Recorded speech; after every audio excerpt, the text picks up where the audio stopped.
বলেন আজকের এই মাহফিলের চাইতে শ্রেষ্ঠ মাহফিল পৃথিবীতে আর কি একটাও আছে? জোরে বলেন আছে? কারণ আপনি পৃথিবীতে যত কিতাব দেখেছেন, যত গ্রন্থ দেখেছেন, তার সাথে কি কোরআনে কারীমের তুলনা হবে? কোরআনের সাথে এই সব গ্রন্থের তুলনা হবে? এই কোরআনে কারীমের কোন একটি বিধান অকেজ নয়, অসামঞ্জস্যপূর্ণ নয়। এই কোরআনে কারীমের যে বিধানই আপনি মেনে চলবেন তার ভিতরেই শান্তি, নিরাপত্তা, মুক্তির গ্যারান্টি আছে। জোরে বলতে হবে ঠিক না ঠিক? আপনি একটু হিসাব করে দেখেন, এই কিতাবটা যেখানে যেখানে আছে, যেই যেই মানুষের সাথে আছে, সেই সেই মানুষের অ্যাক্টিভিটিস, তাদের আচার আচরণ, তাদের মুআমালাত, মুআশারাত, তাদের ব্যবহার, তাদের আচার আচরণ কি ভালো না খারাপ? জোরে বলবেন। একটা গ্রামে একটা লোক গোয়েন্দা রিপোর্ট নেওয়ার জন্য এসেছে। এসে একজন অন্ধ মানুষকে জিজ্ঞাসা করছে, অথবা ছোট্ট একটি বালককে জিজ্ঞাসা করছে, বাবা বলো তো এই গ্রামের সবচেয়ে ভালো মানুষ কে? ওই অন্ধ মানুষ কিংবা ছোট্ট বালক কার নাম বলবে বলেন তো? এই যে একজন বলেছেন, ওই গ্রামের যিনি মসজিদের ইমাম, ওনার নামটাই অকপটে স্বীকার করবে। উনি বলবেন যে আমি তো সব মানুষের সাথে পরিচয় হয় নাই, তবে শুনেছি এই গ্রামের সবচেয়ে ভালো মানুষ মসজিদের যিনি ইমাম। সুবহানাল্লাহ কোন? মসজিদের ইমাম সাহেবকে আপনি ভালো সার্টিফিকেট দিলেন কেন? যেহেতু তার সাথে কি আছে? জোরে বলতে হবে। আমি যদি বলি এই পৃথিবীর সবচেয়ে পবিত্রতম জায়গা কোনটি, আপনারা জবাব দেন কোনটি? কারণ ওই মসজিদ কি রামায়ণ মহাভারত দিয়ে চলে? নাউজুবিল্লাহ। ওটা কি জিন্দাবাস্তা দিয়ে চলে? ওটা কি কখনো বেদ পুরাণ গীতা দিয়ে চলে?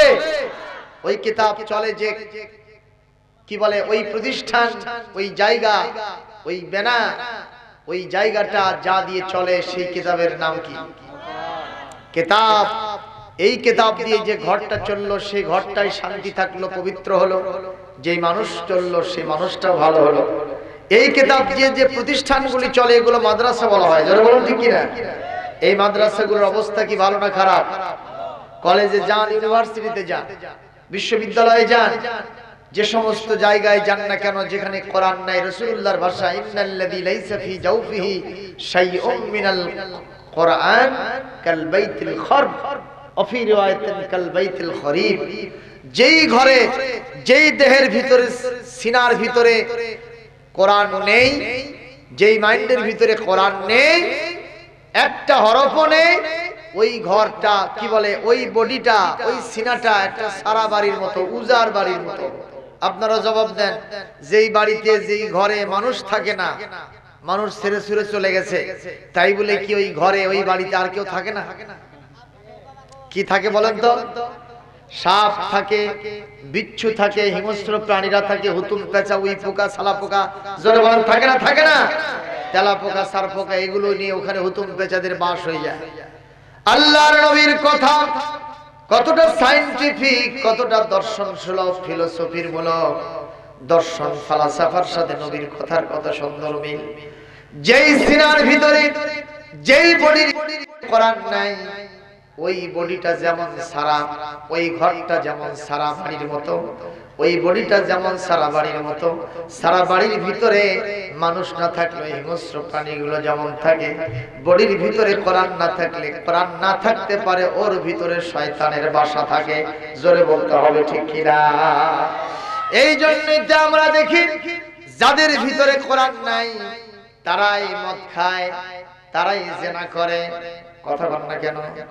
তারাই সুদ খায়, তারাই ঘুষ খায়, তারাই মানুষ হত্যা করে, তারাই সন্ত্রাস করে, তারাই জঙ্গিবাদী আচরণ করে।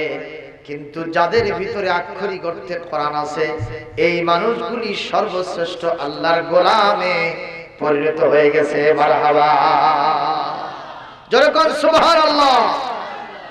কারণ আজকে যে মাহফিলটা কোরআন দিয়ে অনুষ্ঠিত হচ্ছে, এই মাহফিলের মর্যাদা অন্য সকল মাহফিলের চাইতে শ্রেষ্ঠ। তাতে কি কোনো সন্দেহ আছে নাকি? যারা বলেন সন্দেহ আছে? আমার ভাইরা, জীবনে দেখলাম কত জনসভা, ওইসব জনসভাতে যারাই বক্তব্য দেন আর যারা শ্রোতা হিসেবে বসে থাকেন, নেতা সাহেব সুখ টান মারে, দেখা যায় না যায় না? মুসলমান ওখানে যারা বসে থাকেন তাদের ভিতরে অনেকেই সুখ টান মারে, ফু উপর দিকে ছেড়ে দিয়ে চেয়ে থেকে দেখে কত দূর গেল। অনেকে সিনেমা দাম সাবাই কথা বলে। শুধু তাই নয়, যে নেতা বক্তব্য দিচ্ছেন উনি যদি ওনার গ্রুপের আলাদা গ্রুপের লোক হন, সরে বলেন গ্রুপিং ওই নেতাদের মধ্যে থাকে কিনা? এটা যদি ওই অন্য গ্রুপের হয়, ওখানে যারা তার এন্ট্রি আছে তারা সবাই গোলমাল শুরু করে, তার বক্তব্য কাউকে শুনতে দিতে চায় না। ঠিক না? ঠিক বলেন। ও মুসলমান, বিশ্বাস করেন আল্লাহর কোরআনের মাহফিলে কি ওই সব দেখা যায়? কথা বলেন, দেখা যায়? আল্লাহর কোরআনের মাহফিলে সবাই পিন পতন আওয়াজ না করে, নাই কোনো তাবারক, নাই আসা যাওয়ার রিকশা ভাড়া আছে নাকি? আপনাদের রিকশা ভাড়াতে নিয়ে আসা হয়েছে? তাবারক দেওয়া হবে? কিছুই নাই। আপনাদের জন্য রাতে এখানে থাকারও কোনো ব্যবস্থাপনা নাই, বাড়িতেই যেতে হবে। কিন্তু যতক্ষণ বসে থাকেন পিন পতন আওয়াজ না করে, কোন প্রকারের সাউন্ড না করে, উচ্চবাচ্য না করে, কান মন দুটি চোখ চাতক পাখির মতো তাকায় থেকে সারা রাত ব্যাপী কোরআন শুনতে থাকে। সুবহানাল্লাহ বলে। কারণ এই নির্দেশনাটা কার? আল্লাহ রাব্বুল আলামিন কোরআন কারীমের অত্যন্ত গুরুত্বপূর্ণ একটি সূরা, যার নাম সূরাতুল আরাফ। 7 নম্বর সূরা, 8 নম্বর পারা, 9 নম্বর পারা, সূরার নাম সূরাতুল আরাফ, আয়াত নম্বর 209 204। আল্লাহ রাব্বুল আলামিন স্পষ্ট বলছেন, ইযা কুরিয়াল কুরআনু ফাসতামিউ লাহু ওয়া আনসিতু লাআল্লাকুম তুরহামুন। আল্লাহ জোরে কোন আল্লাহু আকবার। আল্লাহ রাব্বুল আলামিন বলেন, যখন আমার কোরআন পড়া হবে, কোরআনের আলোচনা করা হবে, পরিবেশ তৈরি করে কান মন দিয়া আমার কোরআনে কারীমের আলোচনাটা শুনবা, আমি আল্লাহ তোমাদের সর্বাঙ্গীন জীবনকে রহমত বরকত দিয়ে মালামাল করে দিব। সুবহানাল্লাহ। আল্লাহর পয়গম্বর মুসা কালিমুল্লাহ আলাইহিস সালাম আল্লাহ রাব্বুল আলামিনকে জিজ্ঞাসা করলেন, রব আমাকে একটা কালেমা শিখায় দেন, যেই কালেমা পড়লে আমার কাছে খুব ভালো একটা জিকির হবে, আপনার জন্য সবচেয়ে স্মরণীয় একটা জিকির হবে, এরকম একটা কালেমা আপনি আমার শিখায় দেন। আল্লাহ রাব্বুল আলামিন বললেন, মুসা রে তুমি পড়ো লা ইলাহা ইল্লাল্লাহ। আল্লাহু আকবার। মুসা আলাইহিস সালাম বলতেছেন, আল্লাহ এটা তো সব সময় পড়েই থাকি, একটু নতুন একটা দেন। কি শুনতেছেন? আল্লাহ বললেন, মুসা রে যেইটা তোমারে শিখায় দিলাম এইটাই পড়তে থাকো। এই কালেমার ওজন কত থাকে জানো? দাম কত থাকে জানো? বলে না জানি না।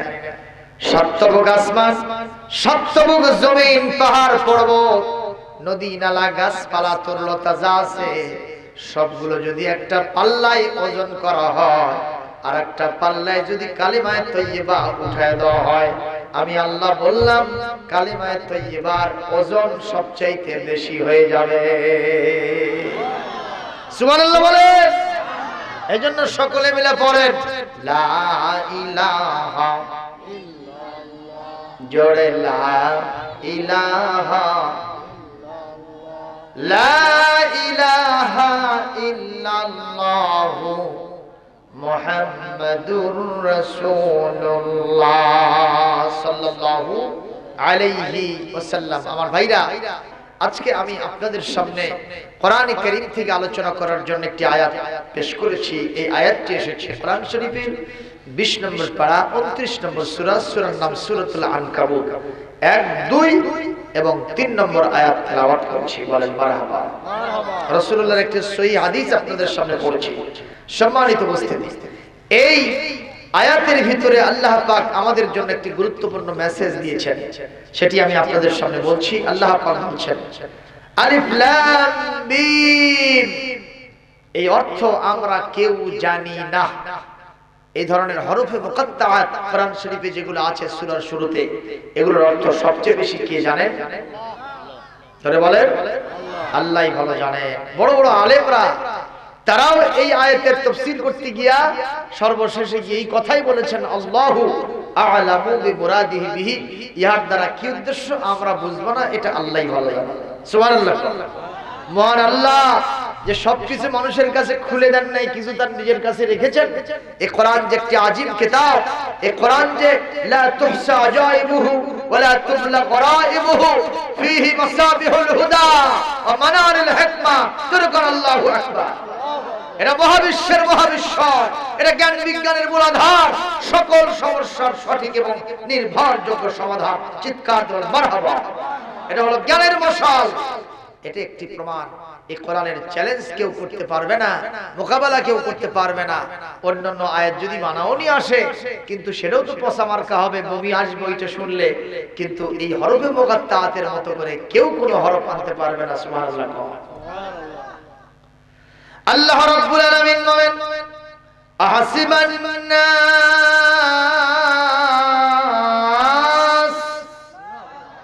পৃথিবীর মানুষেরা এই ধারণা কি নিয়েছে, আইয়ুতরাকু, তাদেরকে ছেড়ে দেওয়া হবে, পাশ করে দেওয়া হবে, জান্নাতে ঢুকায় দেওয়া হবে।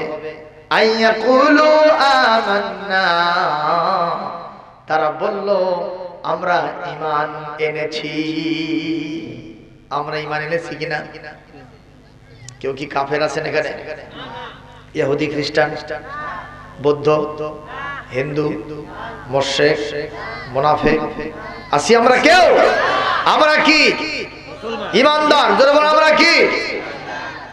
আমরা ঘোষণা করলাম আমান্না, আমরা ঈমান আনলাম। আল্লাহ বলেন তোমরা ঈমান আনলে, এই ঘোষণা ডিক্লেয়ার করার সাথে সাথে তোমাদের জন্য আমি জান্নাতের রাস্তা খুলে দিব। এটা কি তোমরা ধারণা করে নিয়েছো? আল্লাহ পাক বলেন ওহুম লা ইফতানুন, আল্লাহ রাব্বুল আলামিন বলেন আমি কি তাদেরকে পরীক্ষা করব না? আমি কি পরীক্ষা ছাড়াই জান্নাতের সার্টিফিকেট তাদের হাতে উঠায় দিব? বলেন দুনিয়াতে আমাদের দেশের সরকার কোন ছাত্র যদি পরীক্ষা না দেয়, তার হাতে কি চাকরির জন্য সার্টিফিকেট দেয়? এই যে এসএসসি পরীক্ষা হলো, পরীক্ষা দিতে দিতে মাঝখানে গিয়ে যদি কেউ বাদ দেয়, তার হাতে কি এসএসসির সার্টিফিকেট আসবে? জোরে বলেন আসবে? দুনিয়ার সরকার যদি এটা করে, মহান আল্লাহ হলেন দুনিয়ার সব সরকারের বড় সরকার, দুনিয়ার সকল ক্ষমতাশালীর বড় ক্ষমতাশালী, ঠিক কিনা বলেন? সকল রাজার যিনি রাজাধীরাজ, তার নাম আওয়াজ দিয়ে বলেন কি? আবার আল্লাহ কি পরীক্ষা না করে আমাদের ছেড়ে দিবেন? আল্লাহ পাক বলেন আমি পরীক্ষা তো তোমাদেরকে করবই। তোমাদের প্রশ্ন হতে পারে পরীক্ষা শুধু আমরাই দেব না, আগের লোকেরাও দিয়েছে।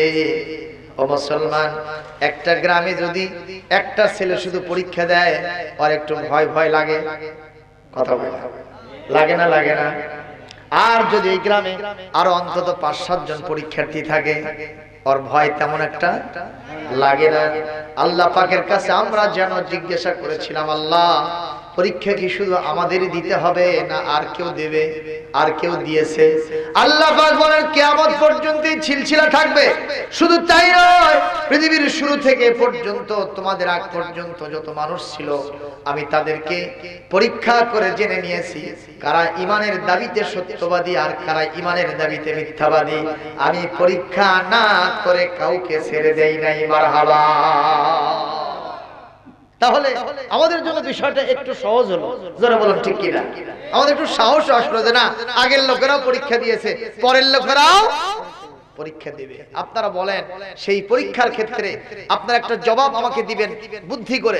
এই পৃথিবীর ফার্স্ট ক্লাস যারা ঈমানদার ছিলেন তাদের নাম কি জানেন না? নবী এবং রাসূল। সুবহানাল্লাহ। আমাদের চাইতে তারা বড় ঈমানদার না ছোট? সবাই না বললে কিন্তু আল্লাহ পাক বেজার হবেন। ঈমানের প্রশ্ন এটা। জোরে বলেন। আল্লাহর আম্বিয়া আলাইহিস সালাম মুরসালিনগণ তারা কি আমাদের চাইতে ছোট হুজুর না বড় হুজুর? ঈমানের দিক থেকে তাদের ঈমানের মজবুতি কম না বেশি? তারা ফার্স্ট ক্লাস ঈমানদার না লাস্ট ক্লাস ঈমানদার? আল্লাহ পাক বলেন আমার নবীর মাধ্যমে আশাদুন নাস বালাআন আল আম্বিয়া, যারা ফার্স্ট ক্লাস ইমানদার ছিলেন নবীগণ রাসূলগণ, আমি আল্লাহ তাআলা তোমাদের চাইতেও তাদেরকে সবচাইতে বেশি পরীক্ষা করেছি। একটু জোরে করুন আল্লাহু আকবার। ও মুসলমান, একটা দলের মূল নেতা যদি জেল খাটে, মূল নেতা বোঝেন তো, যিনি প্রধান, তিনি যদি জেল খাটে, আপনার শাহজাহানপুর অথবা মোস্তাইল গ্রামের একটা কর্মী তার জেল খাটার দরকার আছে না নাই? কথা বল না কেন? উনি যে জেলখানায় যাবেন কোনো কারণে, তাতে কোনো সন্দেহ, উনি যদি বলেন আমি জেলখানায় যাব না, আমি দল ঠিকই করব কিন্তু জেল খাটবো না, আমার নেত্রী বা নেতা খাটলে কি হবে? আমাকে কেউ খান নিতে পারবে না, আমি বলবো তুমি কর্মী হওয়ার অযোগ্য। জোরে বল ঠিক কিনা? বড় নেতা যখন ঢুকেছে তোমার তো খবরই নাই। জোরে বল ঠিক কিনা? নবীগণকে যদি আল্লাহ সবচাইতে বেশি পরীক্ষা করে থাকে, আমার আপনার পরীক্ষা দেওয়া লাগবে কিনা? কথা কি বুঝতে পারতেছেন আমার ভাইজান? খেয়াল করেন, আল্লাহ পাক এই পৃথিবীতে যাদেরকে পরীক্ষা করেছেন, আমরা আল্লাহকে জিজ্ঞেস করলাম, আল্লাহ পরীক্ষা তো দিব, সাবজেক্ট গুলো কি কি? এই যে এসএসসি দাখিল পরীক্ষা যারা দিচ্ছে আমার মোস্তাইল মাদ্রাসা থেকে, বলেন তো ওদের সাবজেক্ট আছে না নাই? বাংলা, ইংরেজি, আরবি, ফিকহ, উসুল, অঙ্ক, ইতিহাস আছে না নাই? কথা বলেন। এই সব বিষয় তারা পরীক্ষা দিচ্ছেন। আল্লাহকে বললাম, আল্লাহ আমরা তো পরীক্ষা দেওয়ার জন্য প্রস্তুত, যেহেতু আপনি পরীক্ষা করবেন, কি কি বিষয়ে পরীক্ষা করবেন একটু বলেন, আমরা একটু পরীক্ষার বিষয়গুলো জেনে নেই, পড়াশোনা করি। আল্লাহ বললেন কোরআনে কারীমের 2 নম্বর সূরা 2 নম্বর পারা, সূরার নাম সূরাতুল বাকারা, আয়াত নম্বর 155। আল্লাহ পাক বলছেন, ওয়ালা নাবলুওয়ান্নাকুম বিশাইইম মিনাল খাউফি ওয়াল জু'i ওয়া নাকসিম মিনাল আমওয়ালি ওয়াল আনফুসি ওয়াস সামারাত। আল্লাহ রাব্বুল আলামিন বলেন তোমাদের পরীক্ষা করব 4টা বিষয়ে। জোরগান কয়টা? আপনাদের সাথে হাত আছে? একটু দেখান তো জোরে সোরে হাত। কার কার সাথে হাত আছে একটু হাত দেখান, বুড়ো আঙ্গুল এরকম করেন আর 4টা বেরি করেন। আল্লাহ পাক আমাদের পরীক্ষা করবেন কয়টা বিষয়ে? আরো জোরে। জোর হলো না? সবাই বলেন, মুখস্থ করেন। এবার থামেন। আরে নির্বাচন আসে গেছে, একটু মিছিলের ট্রেনিং দিয়ে নেন, কাজে লাগতে পারে। এই কয়েকদিন পরে শুরু হয়ে যাবে নাকি শুরু হয়ে গেছে? শুরু হয়েছে না? মার্কা কি রে? কোন মার্কার কথা বলি নাই। আজকে হচ্ছে আমাদের, আজকে কয়টা? যারা বলেন কয়টা? আমি যে এটা করলাম এতে আপনাদের ভিতরে একটু জজবা বাড়লো কি কমলো? ওই যে দেখবেন গাছরা, ওই ওখানে একটা ডাল নামতেছে না, ওর সাথে রসা লাগায় কয় ও মারো টান। আরো জোরে। জোর হলো না? সবাই মারো আরো জোরে। এই যে জোরে জোরে মারে, এতে কি যারা হেল্পার তাদের জজবা একটু কমে না বাড়ে? জোরে কোন কমে না বাড়ে? এই জন্য আমরা একটু এইগুলোর তালকিন তরবিয়াত আপনাদেরকে দিচ্ছি। ইমানদারদের ইমানগুলো মরে গেছে, এখন মরা ইমানকে জিন্দা করতে হলে মাঝে মধ্যে একটু মস্ক করা লাগবে। জোরে কোন ঠিক না ঠিক? আমার ভাইরা, কয়টা বিষয় পরীক্ষা করবেন আল্লাহ? 1 নম্বর আল্লাহ বলেন অবশ্যই পরীক্ষা করব।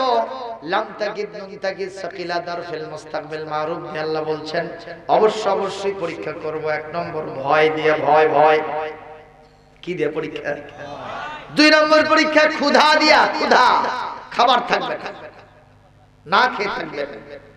3 নম্বর পরীক্ষা হবে আপনার জানের ক্ষতি দিয়া, জান এবং মালের ক্ষতি দিয়া। আর 4র্থ নম্বর পরীক্ষা হবে আপনার জমিনে যত ফল এবং ফসল আছে এইগুলো আল্লাহ ধ্বংস করে দিয়ে আপনাকে পরীক্ষা করবেন। আল্লাহ বলেন এই সব পরীক্ষার মোকাবেলায় তারাই পাস করবে, তাদের হাতে সার্টিফিকেট আমি আল্লাহ দিব। ওয়াবাশশিরিস সাবিরিন, যারা ধৈর্য ধরবে আমি আল্লাহ তাআলা তাদের জন্য জান্নাতের সার্টিফিকেটের ব্যবস্থা করেছি। মুসলমান ভাইরা, পরীক্ষা যে দিয়েছেন, আমি একটু ইতিহাস বলতে চাই, এতগুলো তো বলতে পারবো না। সর্বপ্রথম আমার নবীর কথা বলি। আমার নবী কি না খেয়ে থাকেন নাই? নবী কি আল্লাহ ক্ষুধা দ্বারা পরীক্ষা করেন নাই? যেই দিন রাসূল খন্দক কাটতেছিলেন, খন্দকের ওই নালার ভিতরে, গর্তের ভিতরে একটা পাথর বেজে গেছে। যখন কি বাজছে? ওই পাথরটাকে সরানোর জন্য সাহাবায়ে আজমাইন শাবল মারছেন, কোদাল মারছেন, সব উষ্টে উঠছে, কিন্তু কোন ক্রমে পাথরটা এক চুল সরাতে পারেন নাই, কাটতে পারেন নাই। আল্লাহর নবীর কাছে রিপোর্ট করা হলো, ইয়া রাসূলুল্লাহ, এত বড় একটি পাথর আমরা হাজারো চেষ্টা করলাম, এই পাথরটা সরাতে পারছি না। আল্লাহ রাসূল বললেন, তোমাদের দ্বারা হবে না, আমাকে যাইতে হবে। মারহাবা কর। আবার নবীজি আসলেন, ওই পাড়ের উপর থেকে পাথরের উপরে নবীজি সবাইকে বললেন, তোমরা একটু সাইড দাও, সরে যাও। নবী ওখান থেকে জোরে একটা জাম্প করলেন, একটা লাফ দিলেন। লাফ দেওয়ার সাথে সাথে উপস্থিত প্রায় 1300-1400 সাহাবী, তারা তাকায় দেখলেন ওই লাফ দেওয়ার সাথে সাথে নবীর পেটের উপর থেকে আপনার এই কভারটা, কাপড়টা একটু উঠে গেছে।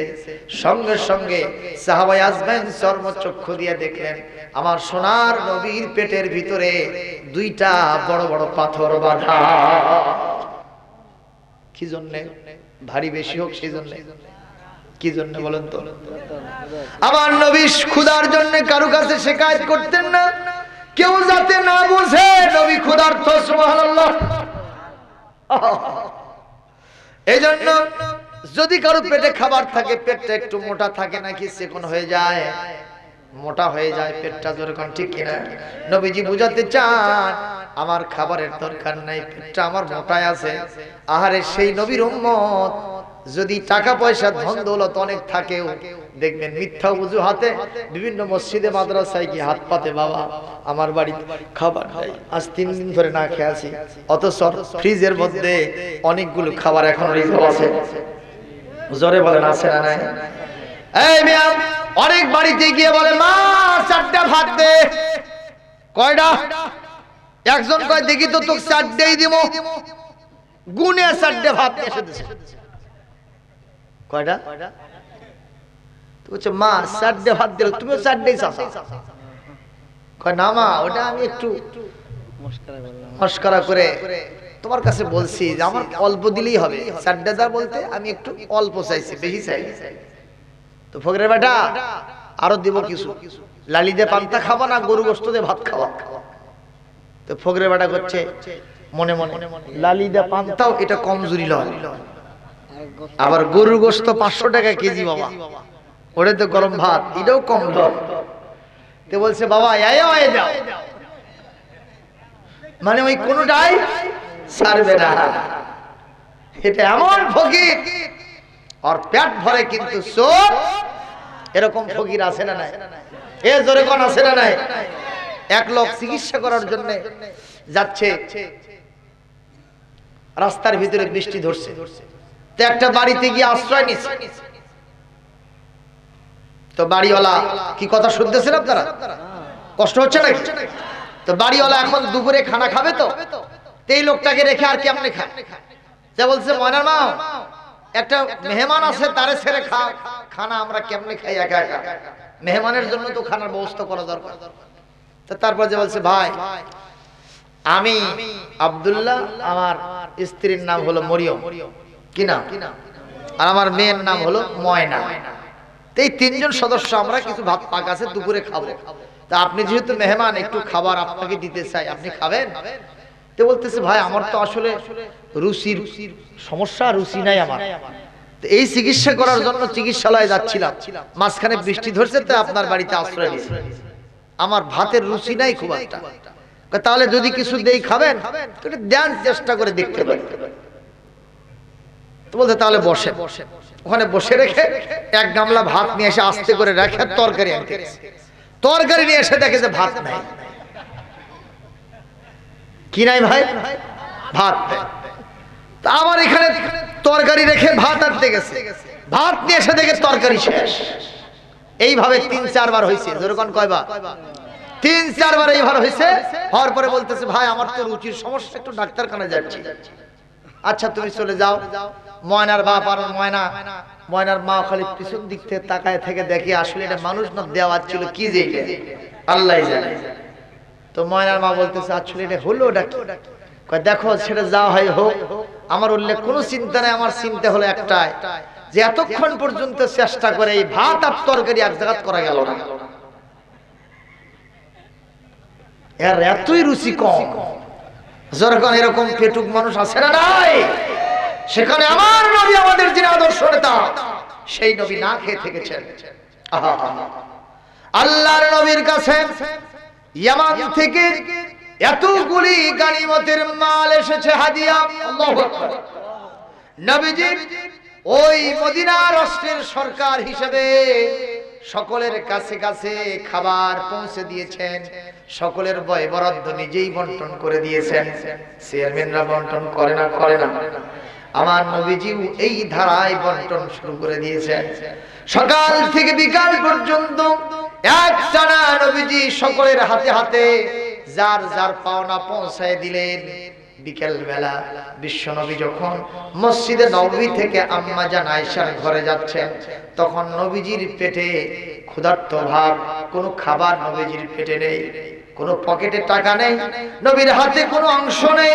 নবীজি খালি হাত বানিয়ে ক্ষুধার্ত পেট নিয়ে আম্মা জান আয়েশাকে সালাম দিয়ে বলেন, আয়েশা রে, সকাল থেকে সন্ধ্যা পর্যন্ত রাষ্ট্রীয় কাজ করলাম, আমার পেটে কোনো খাবার নেই, সব মানুষকে দিয়েছি। আয়েশা রে, আমার ঘরে কি কোনো খাবার আছে কিনা বলো। হযরত আয়েশা দুচোখের পানি ছেড়ে দিয়া ডুকরে কেঁদে উঠে বলেন, ইয়া রাসূলুল্লাহ, ইয়া হাবিবাল্লাহ, আপনার জন্য খানার ব্যবস্থা করা আমার নৈতিক দায়িত্ব, কিন্তু আল্লাহর কসম দিয়ে বলি আমি আয়েশার ঘরে পানি ছাড়া কোনো খাবার নাই। একটু জোরে করেন আল্লাহু আকবার। আমার সালমান, আমাদেরকে ক্ষুধা দিয়ে পরীক্ষা করবেন কে? একটু জোরে বলেন, কে করবেন? এরপরে আসেন, নবীজিকে কি ভয় দিয়ে পরীক্ষা করা হয় নাই? জোরে বলেন, হয়েছে কিনা? আমার নবীকে হত্যার ভয় দেখানো হয়েছে কিনা? নবীকে জেলখানায় ঢুকানোর ভয় দেখানো হয়েছে কিনা? আমার নবীকে দেশ থেকে অন্য দেশে তাড়িয়ে দেওয়ার ভয় দেখানো হয়েছে কি হয় নাই? কোরআন শরীফের সূরাতুল আনফাল ৮ নম্বর সূরা ৯ নম্বর পারা সূরাতুল আনফাল আয়াত নম্বর হলো আপনার ৩০ নম্বর আয়াত। আল্লাহ পাক বলেন, ওয়া ইয ইয়ামকুরু বিকাল্লাযীনা কাফারু লিইউসবিতুকা আও ইয়াকতুলুকা আও ইউখরিজুকা ইয়ামকুরুনা ওয়া ইয়ামকুরুল্লাহ ওয়াল্লাহু খায়রুল মাকিরিন। একটু জোরে আল্লাহু আকবার বলতে মন চায় না? আরো জোরে কর আল্লাহু আকবার। ও মুসলমান, নবীজির হত্যাকাণ্ডের সিদ্ধান্ত যখন নেওয়া হলো, এর মাধ্যমে নবীকে তো ভয় দেখানো হলো যে তুমি দিনের রাস্তা থেকে সরে আসো। এত ভয় দেখানো সত্ত্বেও আপনারা জবাব দেন, আল্লাহর নবী কি এক চুল পরিমাণ দিনের রাস্তা থেকে সরে এসেছে? কথা বলেন, সরে এসেছে? আমরাও যদি ওই শিক্ষা গ্রহণ করেন, দিনের রাস্তা থেকে এক চুল পরিমাণ সরে না আসি, ইস্তেকামত কায়েম হবে, আমরা দৃঢ় পথ অবলম্বন করব, আমরা অনড় থাকবো, অবিচল থাকতে পারবো ঈমানের উপরে। যখন আমরা অনড় অবিচল থাকতে পারবো, আল্লাহ পাক সূরা হামিম সিজদার ৩৩ নম্বর আয়াতের ভিতরে বলেন, ৩০ নম্বর আয়াতের ভিতরে বলেন, যখন তোমরা দিনের উপরে কায়েম দায়েম থেকে মারা যাবা, মরণের সময় আজরাইলের বিমূর্ত চেহারা দেখে তোমাদের চিন্তা করা লাগবে না, আজরাইলের চেহারা দেখে তোমাদের ভয় পাওয়া লাগবে না। যখন মরণের সময় হবে, যখন তুমি কবরে যাইবা, যখন কাল কিয়ামতে যখন তুমি উঠবা, বিভীষিকাময় পরিস্থিতিতে হাজার হাজার রহমতের ফেরেশতা তোমারে অভয় দিয়ে বলবে, আল্লাহ তাখাফু ওয়ালা তাহজানু, তুমি ভয় পেও না, চিন্তা করো না, আমরা তোমাদের সাথে আছি। একটু জোরে গান না সুবহানাল্লাহ। ও মুসলমান, দিনের রাস্তায় যদি কেউ ভয় দেখায় সেই ভয়ে ভীতু হয়ে কখনো বাড়িতে বসে থাকা যাবে? জোরে কোন যাবে? দিনের সাথীরা কখনো ভয় পায় না। একজন মুজাহিদ কখনো বসে থাকে না, বসে থাকে না। অর্থবিত্ত নাই বা থাকলো তার, নাই বা থাকলো সাজানো সংসার, তবুও সে সামনে চলে, তবুও সে এগিয়ে চলে, বসে পড়ে না, মশরে পড়ে না। ঠিক না? একজন মুজাহিদ কখনো বসে থাকে না, বসে থাকে না। মারহাবা বলেন, জোরে বলেন মারহাবা। ও মুসলমান, জানমালের ক্ষতি দিয়া পরীক্ষা হবে কি হবে না? জোরে বলেন হবে কি হবে না? সেই পরীক্ষাটা কেমন একটু ইতিহাস থেকে আপনাদের শোনাবো। আল্লাহর একজন পয়গম্বর ছিলেন, যার নাম হযরত আইয়ুব আলাইহিস সালাম। নাম শুনেছেন কিনা? ওনার জীবনে জানমাল দুইটার পরীক্ষা পাওয়া যায় কিনা? আমি আমার ব্যক্তিগত কথা বলবো না, কোরআন থেকে কথা বলবো। শুনতে রাজি আছি কিনা? আল্লাহ রাব্বুল আলামিন কোরআনে কারীমের 17 নম্বর পারা 21 নম্বর সূরা সূরাতুল আম্বিয়া 83 নম্বর আয়াতের ভিতরে বলেন, ওয়া আইয়ুবা ইয নাদা রাব্বাহু আন্নী মাসানিয়াদ-দুররু ওয়া আনতা আরহামুর রাহিমিন।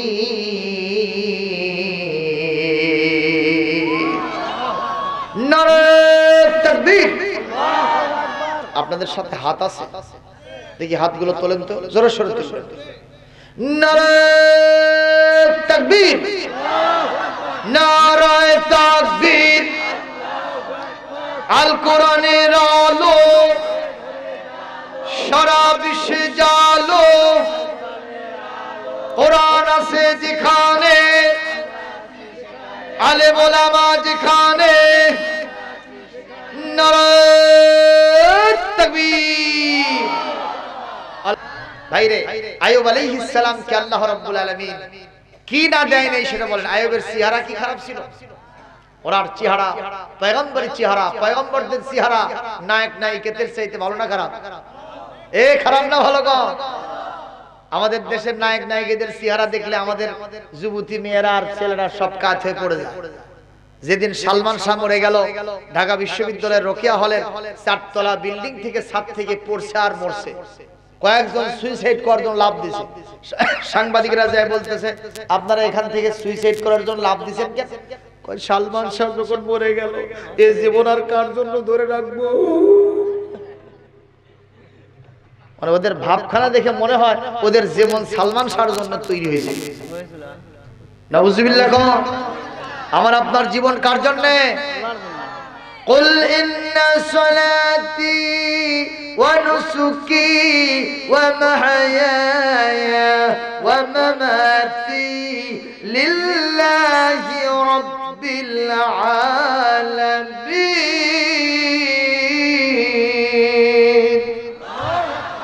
জীবন দিলেন তিনি, জীবন নিবেন তিনি। জীবনের সব আয়োজন যদি হয় তারই জন্য, ত্রিভুবনে তুমি অনন্য। জীবন আমার তোমারই জন্য, মরণ আমার তোমারই জন্য, ভালোবাসা তোমারই জন্য, বিরহ জ্বালা সে তো তোমারই জন্য। জীবনে মরণে তোমারই হয়ে হতে চাই ধন্য। বলেন, জীবন আমার তোমারই জন্য, মরণ আমার তোমারই জন্য। একটু জোরে মারহাবা দিতে পারলেন না? আরো জোরে মারহাবা। ভয় লাগে না আপনাদের? ওই যে আলো, যে কোন টেনশন? বলেন মারহাবা।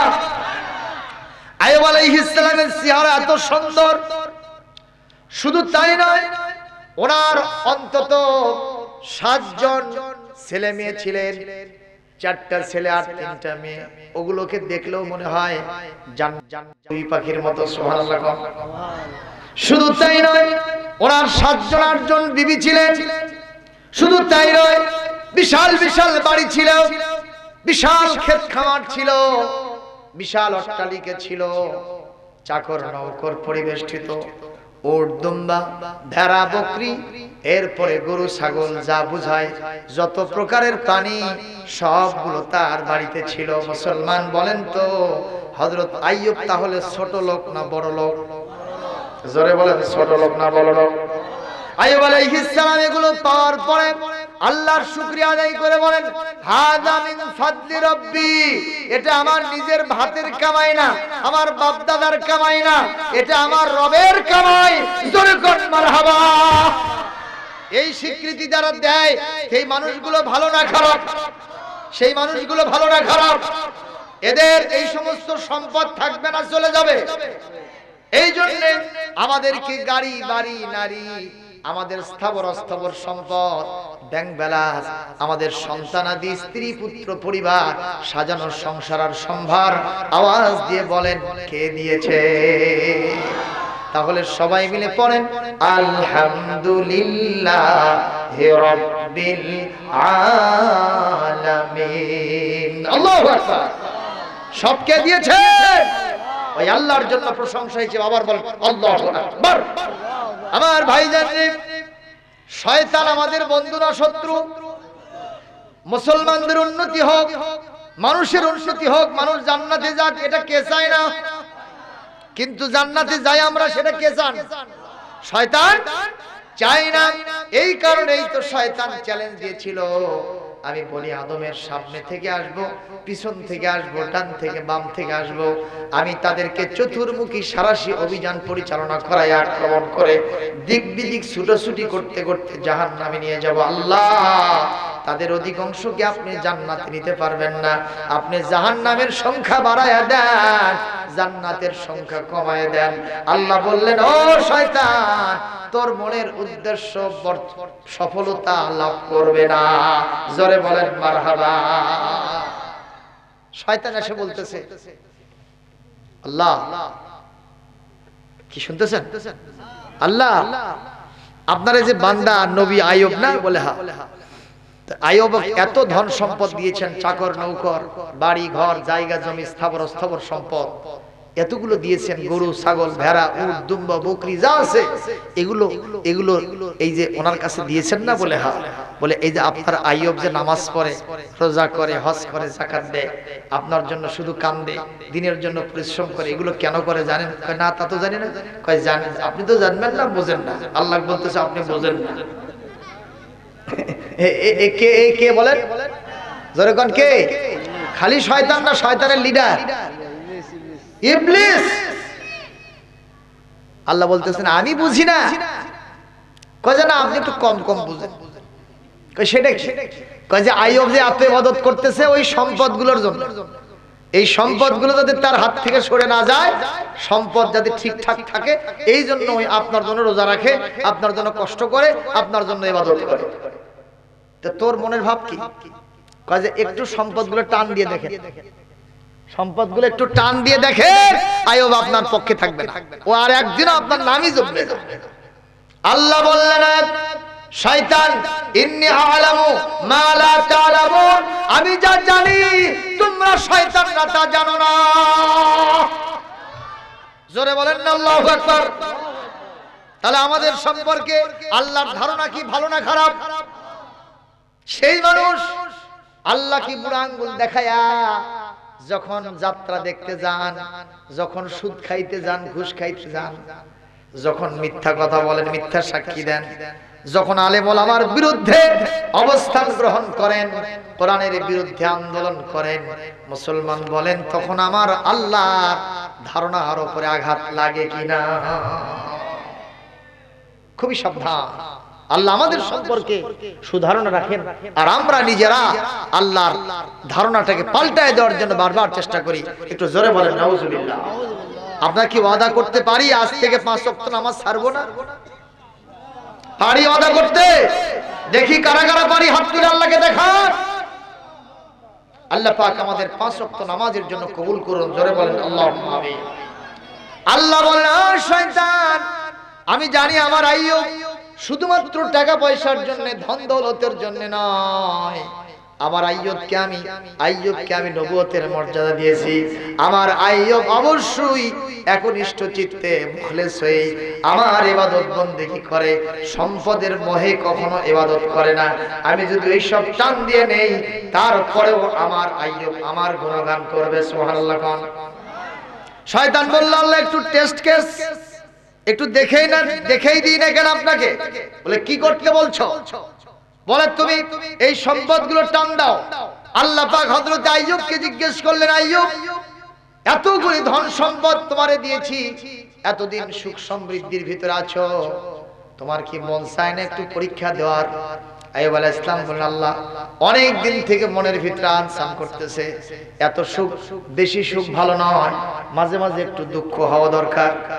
সব সময় গরুর গোশত দিয়ে ভাত খাওয়া ভালো লাগে না, মাঝে মধ্যে একটু আলু ভর্তাও দরকার আছে না নাই? জোরে করে আছে না নাই? আইয়ুব আলাইহিস সালাম বললেন, আল্লাহ আমিও চাচ্ছিলাম এত সুখ সমৃদ্ধি যদি আস্তে করে একটু টান দিতেন, আমি মনে হয় একটু পরীক্ষা দিতে পারতাম, আমার কলিজা বোধহয় একটু সান্ত্বনা পেত। জোরে বলেন না সুবহানাল্লাহ। আল্লাহ রাব্বুল আলামিন শুরু করলেন। দেখেন একদিন হঠাৎ করে আইয়ুব আলাইহিস সালামের বিশাল শস্যের ক্ষেত, ফসলের ক্ষেত, একদল লোক দৌড়ে এসে বলতেছে, আইয়ুব, ও আইয়ুব আলাইহিস সালাম, আল্লাহর পয়গম্বর, বলে কি হয়েছে? সর্বনাশ হয়ে গেছে। কি সেটা? আপনার যে ফসলের জমি, ফসলগুলো পেকে পেকে টস টস করতেছে, এখন শুধু কাটবেন, কোথা থেকে যেন একটা আগুন আসছে, আপনার ফসলের জমিনে একটা ফসল নাই, সবগুলো পুড়িয়ে ছারখার হয়ে গেছে। হযরত আইয়ুব আলাইহিস সালাম বললেন, আলহামদুলিল্লাহ। এ জোরে সুবহানাল্লাহ বললেন না? আইয়ুব আলাইহিস সালাম বলেন, দেখো আমার করার কি আছে? সম্পদ তো দিয়েছেন কে? সে আল্লাহ যদি আমাকে দেওয়ার পর আবার নিয়ে যান, যার সম্পদ তিনি নিয়ে গেছেন, এখানে আমার কোনো অবজেকশন নেই, আমি কিছুই করতে পারি না, শুকর আদায় করা ছাড়া আমার কোনো উপায় নাই। আইয়ুব আলাইহিস সালাম আগের চাইতে আল্লাহর ইবাদত, সিজদা, রুকুর পরিমাণ বাড়ায় দিয়েছেন। মারহাবা। শয়তান কজিঙ্কা হলো সরকার কে বলতেছে জিঙ্কা হলো কে? এটা কি হলো? আমি তো যা চাইলাম তা তো হলো না। আইয়ুব আলাইহিস সালাম সমানে আল্লাহর ইবাদতে আছেন। হঠাৎ করে একদিন তিনি বসে আছেন, তার সভাসদ একদল লোক দৌড়ে এসে বলতেছে, আইয়ুব, আল্লাহর পয়গম্বর, কি বলতে চাও তোমরা? তোমাদের চেহারার ভিতরে চিন্তার ছাপ দেখা যায়, টেনশন দেখা যায়, হোয়াট ইজ কজ, কি বিষয়? তো তখন ওনারা বলতেছেন, বড় সর্বনাশ হয়ে গেছে আপনার। কি হয়েছে? মাঠে আপনার অসংখ্য পশুপাল চড়তেছিল, ঘাস খাইতেছিল, তৃণভোজী প্রাণীগুলি, হঠাৎ করে কোত্থেকে যেন একটা বিশাল আগুন এসে আপনার সমস্ত প্রাণী, উট, দুম্বা, গরু, ছাগল, ঘোড়া যা ছিল সবগুলো পুড়ে ছারখার করে দিয়েছে। আইয়ুব আলাইহিস সালাম বললেন, আল্লাহু আকবার। আল্লাহু আকবার মানে কি? আল্লাহ সর্বশ্রেষ্ঠ, আল্লাহ মহান, আল্লাহ বড়। জোরে বলেন ঠিক না ঠিক? উনি আল্লাহু আকবার বলে, আলহামদুলিল্লাহ, সুবহানাল্লাহ বলে এতটুকু দেরি না করে আল্লাহর জন্য সিজদায় পড়ে গিয়ে আল্লাহর শুকরিয়া আদায় করতেছেন। আমার আল্লাহ পাক বলে, ও ইবলিস, শয়তান, দেখো তো কি হয়। ইবলিস বলতেছে, আল্লাহ এখনই না, আরো ব্যাপার আছে, সর্বশেষ সীমায় পৌঁছানোর পরে আমি ওকে আমার দলে ভিড়াবো, আপনার কাতারে থাকতে দিব না। আমার আল্লাহ বললেন, আমার বান্দার প্রতি আমার রহমত আছে, কখনো আমার বান্দা তোমার দলে ভিড়বে না। জোরে জোরে বলেন মারহাবা। আমার ভাইরা, আরেকদিনের ঘটনা। আইয়ুব আলাইহিস সালামের সন্তান বলেছি কয়জন? মনে আছে না নাই? 4 জন ছেলে আর 3 জন মেয়ে। আইয়ুব আলাইহিস সালাম একদিন তার সভাসদ নিয়ে বসে আছেন, কয়েকটা ছেলে মেয়ে স্কুলে পাঠশালায় পড়তে গেছেন, মাদ্রাসায়। একজন লোক তোরে এসে বলতেছে, আল্লাহর পয়গম্বর, কাঁদতে কাঁদতে বলতেছে, আল্লাহর পয়গম্বর, কি হয়েছে? কয় যে আমি এখনই আপনার ছেলের মাদ্রাসা থেকে আসলাম, যেই স্যার তাদেরকে পড়াচ্ছিল উনি হঠাৎ করে অন্য একটা কাজে চলে গিয়েছিলেন, হঠাৎ করে একটা ভূমিধস হয়েছে। হওয়ার পরে ওই ঘরের সমস্ত দরজা জানালা ওর যত দেওয়াল আছে, উপরের ছাদ আছে, সবগুলো নিচে পড়ে গেছে। শুধু তাই নয়, আপনার সন্তানরা যেই ঘরে পড়াশোনা করতেছিল ওই ঘরের উপরে পড়েছে, আপনার সন্তানদের উপরে পড়েছে। আমরা হিসাব করে দেখলাম 4 জন ছেলে আর 3 জন মেয়ের ভিতরে একজনও জীবিত নাই, সব দুনিয়া থেকে বিদায় হয়ে চলে গেছে। ও মুসলমান, আমাদের সামনে যদি এরকম সংবাদ আমাদের সন্তানাদের আসে, আমরা ডিজার্টেড হয়ে তখনই বেহুশ হয়ে মাটিতে পড়ে যাব। জোরে বলতে হবে কথা, ঠিক না ঠিক? এতগুলো তো দূরের কথা, একটা সন্তান যদি মারা যায় আমরা সহ্য করতে পারি না। সঙ্গে সঙ্গে হযরতে আইয়ুব আলাইহিস সালাম বলেছেন, ইন্না লিল্লাহি ওয়া ইন্না ইলাইহি রাজিউন। আরো জোরে কর আল্লাহু আকবার। উনি বললেন, ও আমার সংবাদ দাহক, চোখের পানি ছিঁড়ে দেওয়া ছাড়া কোনো বুদ্ধি নাই। আমাকে সন্তান দিয়েছেন আল্লাহ, সে আল্লাহ যদি আমার সন্তানদেরকে কেড়ে নিয়ে চলে যায়, আমার তো অধৈর্যের কিছুই নাই। শুধু সন্তানগণ যাবে তাই না, ইন্না লিল্লাহি, আমরাও চলে যাব আল্লাহর কাছে। জোরে বলুন ঠিক না ঠিক? আমরা আল্লাহর জন্য, আমরা ওই আল্লাহর দিকেই চলে যাব। কাজে এই সংবাদ দাও, কোনো টেনশন নাই। আলহামদুলিল্লাহি রাব্বিল আলামিন। तमाम বিশ্বের প্রতিপালকের জন্য আমি আমার সন্তান মারা যাওয়ার জন্য আমি ব্যথিত নই, আমি মন ভাঙা নই, আমার ভিতরে কোনো টেনশন নাই। আমি আমার আল্লাহর শুকরিয়া আদায় করলাম। আমার আল্লাহ খুশি না বেজার? বেজার কে? সরে বলেন, কে বেজার?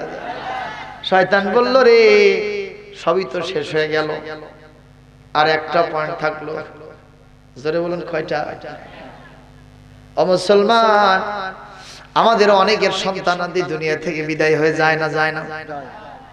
নবীজি বলেছেন, যদি কারো কলিজার টুকরা সন্তান দুনিয়া থেকে বিদায় হয়, পিতা মাতা কাঁদবে, এটা স্বাভাবিক। কিন্তু যদি মাথার চুল ছেড়ে যদি দাড়ি উপরে ফেলে মাটিতে গড়াগড়ি দেয়, আর যদি এরকম ভাবে আহাজারি বিলাপ করে কান্নাকাটি করতে থাকে, নবীজি বলেছেন, ইন্নাল মাইয়াতা ইউআযাবু ফি কবরিহি বিবুকাই আহলিহি। যখন তার পরিবারের লোকেরা খুব বেশি ক্রন্দন করে, যদি ডিসহার্টেড হয়ে যায়, ইনাকি বিনাকি করে কান্নাকাটি করে, এরকম দৃশ্য আমাদের দেশে আছে না নাই? বেহুশ হয়ে পড়ে যায়। এইটা যদি হয়, ওই কবরে মাইয়াতের উপরে শাস্তি আরোপ করা হয়, আযাব বৃদ্ধি করে দেওয়া হয়। বুখারীর হাদিস। চিৎকার দিয়ে বলেন নাউযুবিল্লাহ। আল্লাহ পাক যখন কোন মানুষের সন্তান মারা যায়, ফেরেশতাকে পাঠায় দিয়ে বলেন, দেখো তো আমার বান্দার হাল হকিকত কি, আমি যার কলিজার ধনকে দুনিয়া থেকে বিদায় করে নিয়ে আসছি, ও কি করতেছে।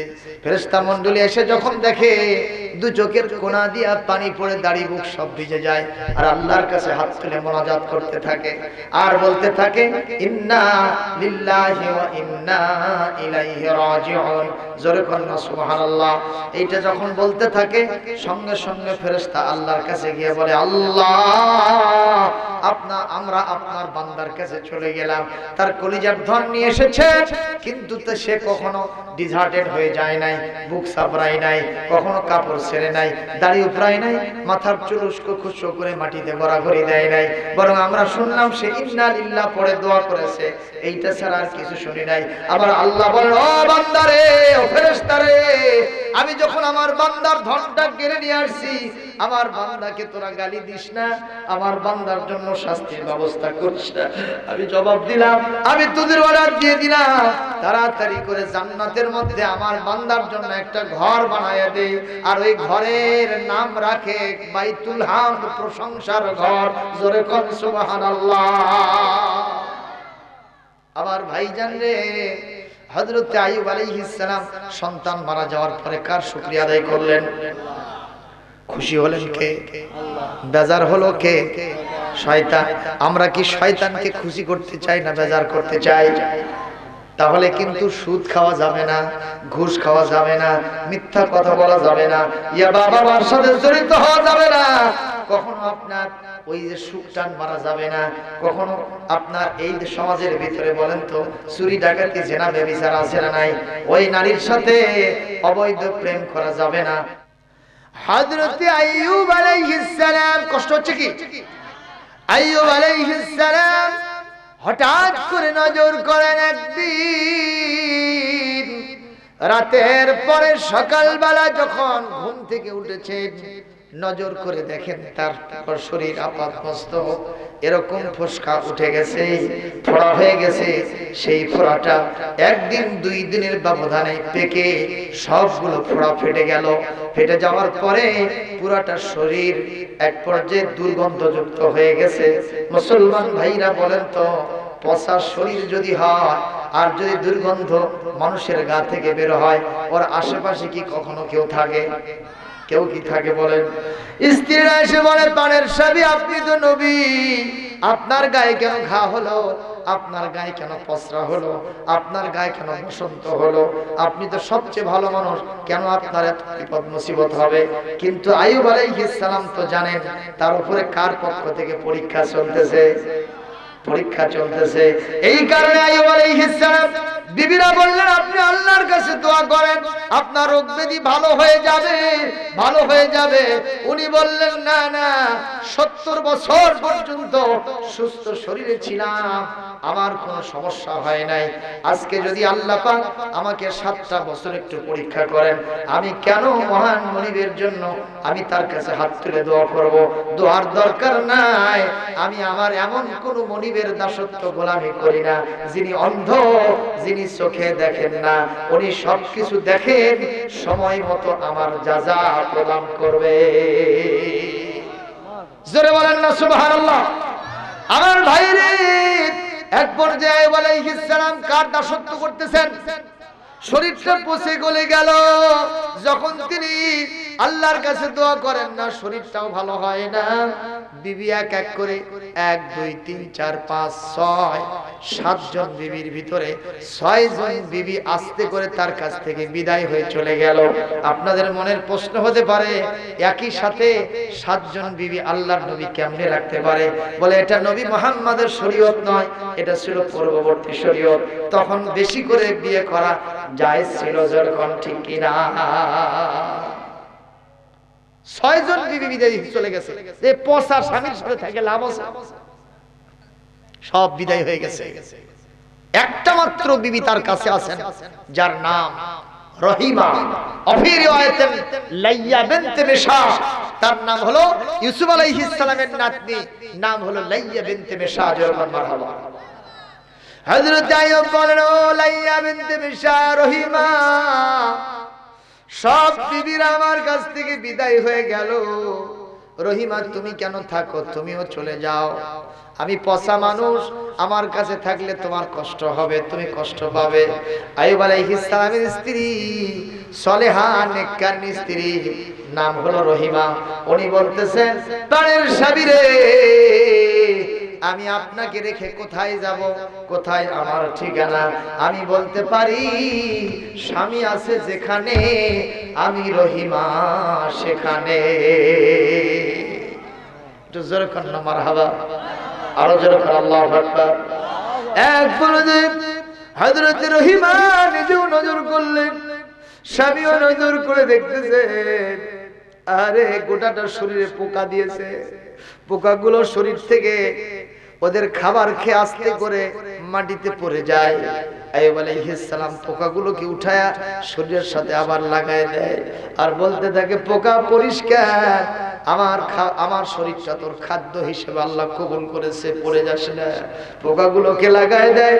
মুসলমান ভাইরা, পাড়া প্রতিবেশী ওই রহিমার কাছে এসে বলে, ও রহিমা, এটা যদি তোমার স্বামী হয়, তাড়াতাড়ি স্বামীকে নিয়ে এখান থেকে পালাও, এত দুর্গন্ধ ছুটেছে, আশেপাশে কোন মানুষ থাকতে পারে না, স্বামীকে নিয়ে এখান থেকে ভেগে চলে যাও, নচেত আমরা কিন্তু তারে পিটায় মেরে শেষ করে দিব।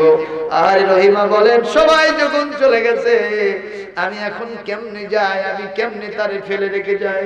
এতদিন পর্যন্ত শরীরটা পচে গলে রক্ত মাংস সব আস্তে করে শরীর থেকে কমে যাওয়ার কারণে শরীরটা পাতলা ক্ষীণ হয়ে গেছে। হযরত রহিমা বলেন, আমি একটা তালাই দিয়ে পেঁচাইয়া কান্দে উঠায় নিয়া 1 নয় 2 নয় 7টা গ্রাম পর্যন্ত ঘুরেছি। সব গ্রামের মানুষ দূর দূর করে তাড়াইয়া দেয়।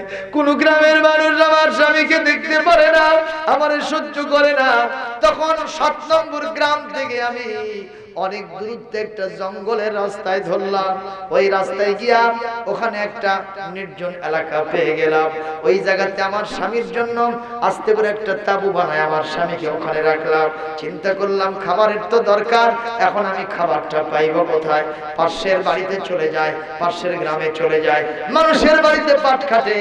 ওখানে সারাদিন গৃহ পরিচারিকার কাজ করে, খাদেম সেবিকার কাজ করে। ওই সেবিকার কাজ করে যা খাবার পান সেটা নিয়ে এসে স্বামী আর তিনি 2 জনে মিলে আহার করতে থাকেন। একটু জোরে কি বলা যায় না সুবহানাল্লাহ? এরকম বিবি আর আছে ভাই? বর্তমানে পাওয়া যাবে এরকম বিবি?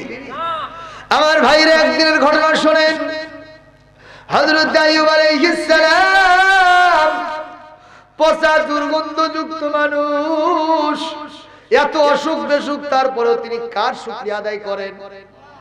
খুশি হচ্ছেন কে আর বেজার হয় কে?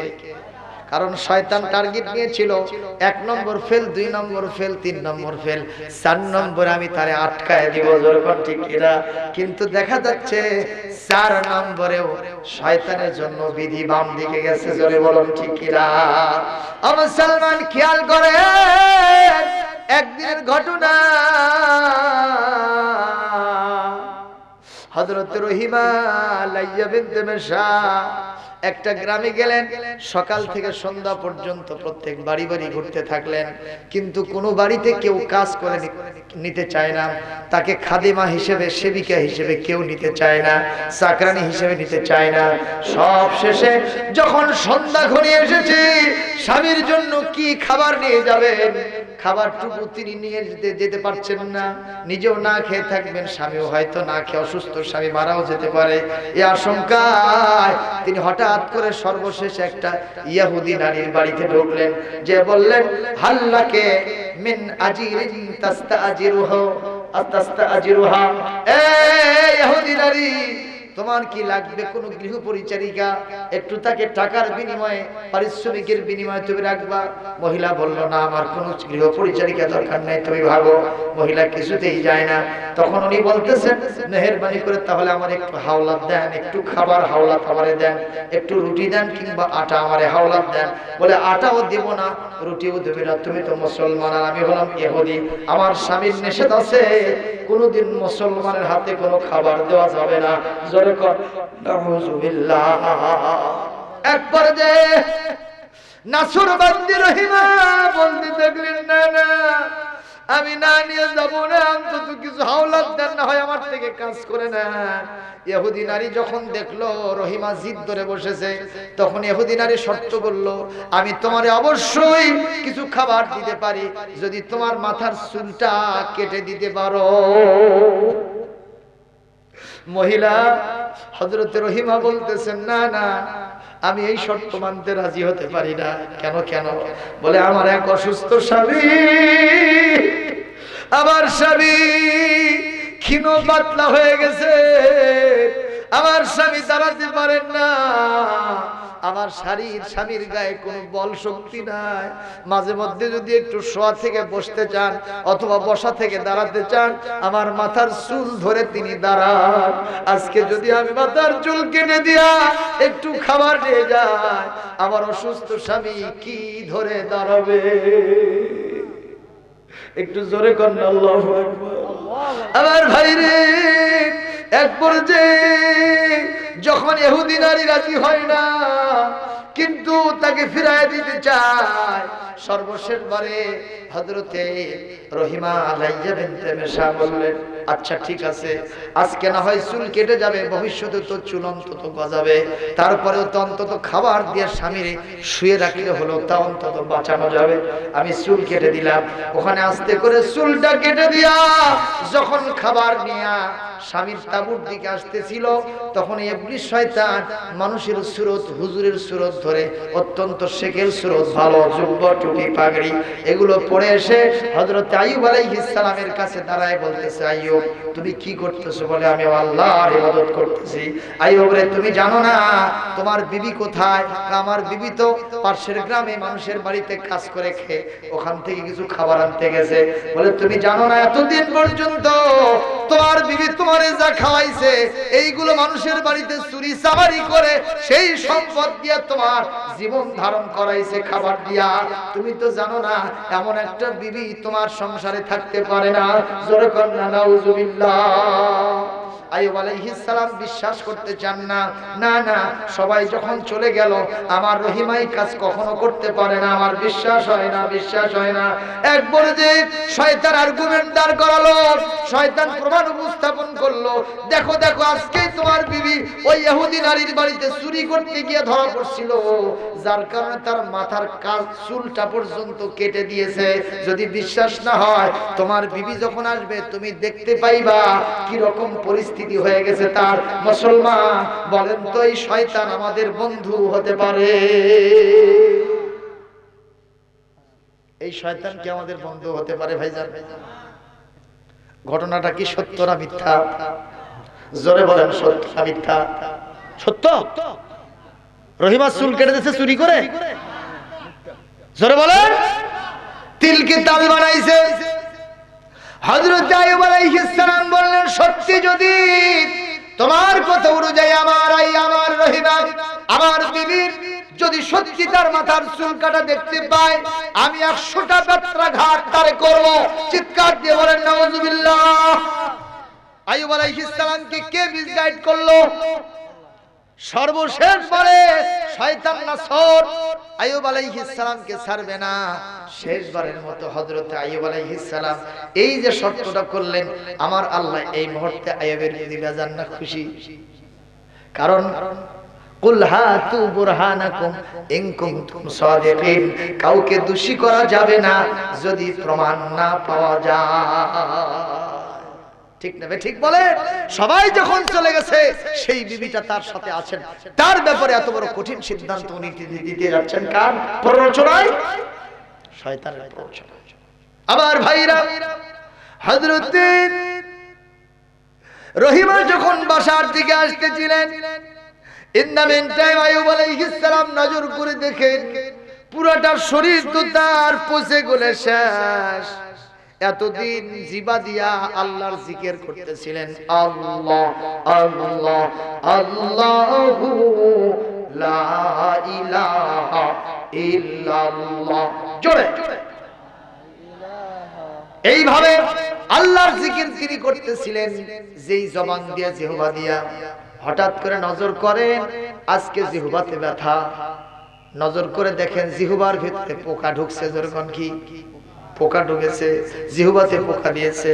আইয়ুব আলাইহিস সালাম এতদিন পর্যন্ত আল্লাহর কাছে দোয়া করেন নাই, এই প্রথমবারের মতো আল্লাহর কাছে হাত তুলে বলতেছে, ওয়া আইয়ুবা ইয নাদা রাব্বাহু আন্নী মাসানিয়াদ দুরর ওয়া আনতা আরহামুর রাহিমিন। আইয়ুব আলাইহিস সালাম বলতেছেন, আমার রব কে? তিনি আল্লাহ আমার অসুখ, আর আপনি হলেন শ্রেষ্ঠ দয়ালু। এর বেশি আইয়ুব কিছুই বলেন নাই। সুবহানাল্লাহ। কোন দোয়াটা আল্লাহর দরবারে লাগলো কিনা? আল্লাহ আমার অসুখ, আর আপনি হলেন শ্রেষ্ঠ দয়ালু। মুসলমান ভাইরা রে, অনেক ফকির দেখা যায় খালি লালায় আসে না নাই, আমার বাপ মরছে, মা মরছে, কাফনের কাপড় লাগবে, আমার ছেলে মেয়ে লেখাপড়া করতেছে, অনেক কিছু বলে, ওদের প্রতি মানুষের দিল আকৃষ্ট হয় না। কিন্তু ঈদের দিনে ঈদের গেটের কাছে গিয়া এক অন্ধ হাত পাতায়া বলতেছে, ভাইরা আজ সবাই খুশি করতেছে, আনন্দ করতেছে, আর আমি অন্ধ, কিচ্ছুই দেখতে পাচ্ছি না। এই লোকটার উপরে মানুষের দিল বেশি আকৃষ্ট হলো, সকলের চাইতে সে বেশি পয়সা পেয়ে গেল। আমার আল্লাহর কাছে বলতেছে, আল্লাহ আমি অসুস্থ আর আপনি বড় দয়ালু, এর বেশি কিছু বলেন নাই। আল্লাহ পাকের রহমতের দরিয়ায় জোশ বেড়ে গেছে। মারহাবা কর। আল্লাহ পাকের কাছে আয়াত বলতেছেন, আল্লাহ এতদিন আমার পুরোটা শরীর খোঁজে শেষ হয়ে গেল, কিছু অবজেকশন দেই নাই, কিন্তু জিবা দিয়ে আপনার জিকির করতেছিলাম, আজকে দেখতেছি জিবার ভিতরেও পোকা ঢুকে গেছে। যদি আমার জিহ্বাটা আক্রান্ত হয়, তোমার মতো মহান সত্তা মনিব মাওলা আল্লাহ নামের জিকির আমি কি দিয়া করব? এই কথা বলার সাথে সাথে আল্লাহর পক্ষ থেকে জবাব আসছে, ফাস্তাজাবনা লাহু ফাকাশাফনা মা বিহি মিন দুররি ওয়া আতাইনাহু আহলাহু ওয়া মিথলাহুম মাআহুম রাহমাতাম মিন ইনদিনা ওয়া যিকরা লিল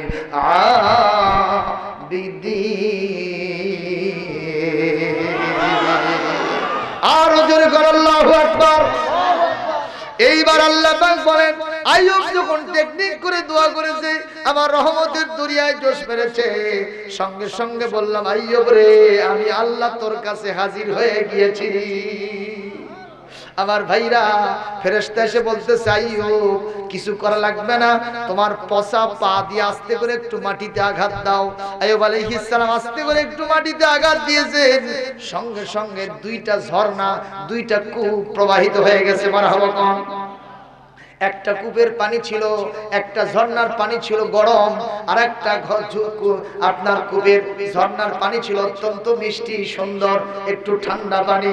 আল্লাহ পাক বলেন, ফেরেশতার মাধ্যমে ফেরেশতা বলে, আইয়ুব রে, দেরি করা লাগবে না, কষ্ট হবে না, যেইটার পানি গরম ওইটা দিয়ে একটু গোসল করো, তোমার ঘা পচরা সব জমিন থেকে দেহ থেকে বিদায় হয়ে যাবে। জোরে কর না সুবহানাল্লাহ। এরপরে ঘা পচরা যখন বিদায় হবে, যেটা ঠান্ডা প্রসবন, যেটা ঠান্ডা ঝর্ণা, ওইটা দিয়ে তুমি সুন্দর করে আরেকটু গোসল করো, আর ওইটা পান করে নাও, আর সঙ্গে সঙ্গে আমি আল্লাহ তোমাকে 25 বছরের জান্নাতি যুবক বানায়া দিব। আইয়ুব আলাইহিস সালাম গোসল করে ওই পাশে গিয়ে বসে আছেন। কিছুক্ষণ পর দেখা যায় জিবরাইল আলাইহিস সালাম একটা ব্রিফকেস নিয়ে হাজির। মারহাবা কোন। হযরত জিবরাইলকে নজর করে আইয়ুব বলে, আপনি কে? বলে, আনা সাইয়্যিদুল মালায়েকা রূহুল আমিন জিবরাইল আলাইহিস সালাম। কি আপনার হাতের ভিতরে? বলে, ব্রিফকেস। কোথা থেকে আসলেন? জান্নাত থেকে। আপনি আল্লাহর পয়গম্বর, পরীক্ষায় পাশ করেছেন।